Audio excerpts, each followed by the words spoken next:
Ang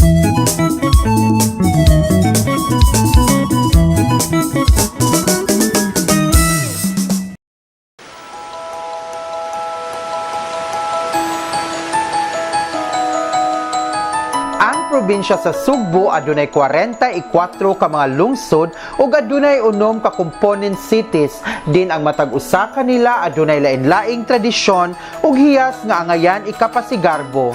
Sagad nagtanyag sa ilang nagkadaiyang talan-awon ug delikasis apan aduna pagyud kitay angayan diskobrehon ug mahibaw-an. Sa Sugbo daghan pagyud kitag angay adtuon ug usa na niini ang Tabugon.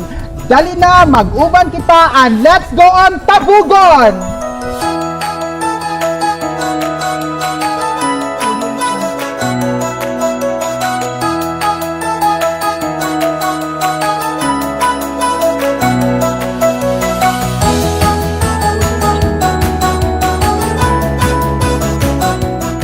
Dinhi sa amihanang bahin sa Sugbo, atong susihon ang usa sa mga lungsod nga nagpakita sa iyang katahom luyo sa iyang kahilom. Ang berdeng kapatagan ug kabukiran ug asul nga kadagatan.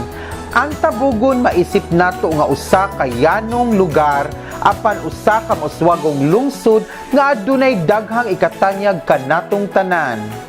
Welcome sa Municipality of Tabugon.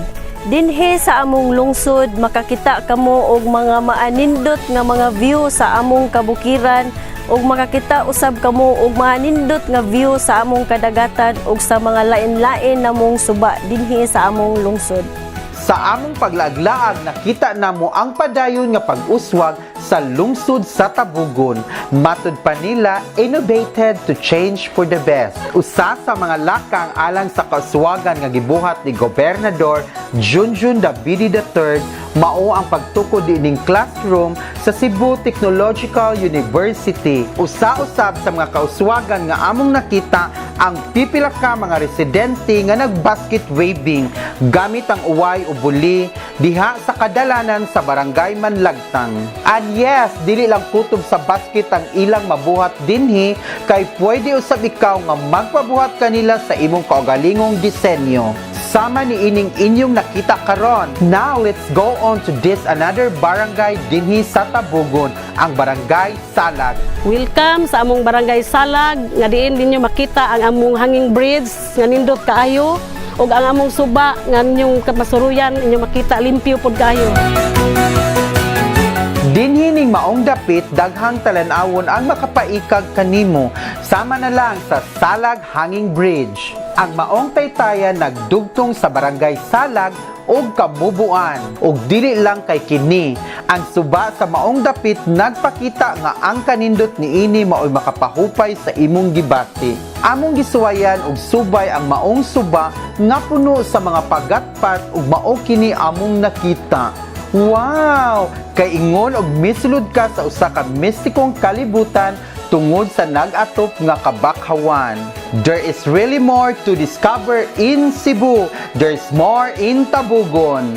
Amo sad nga gilawig ang ilang kadagatan and again wala gyud kami pakyasa sa among mga nakit-an.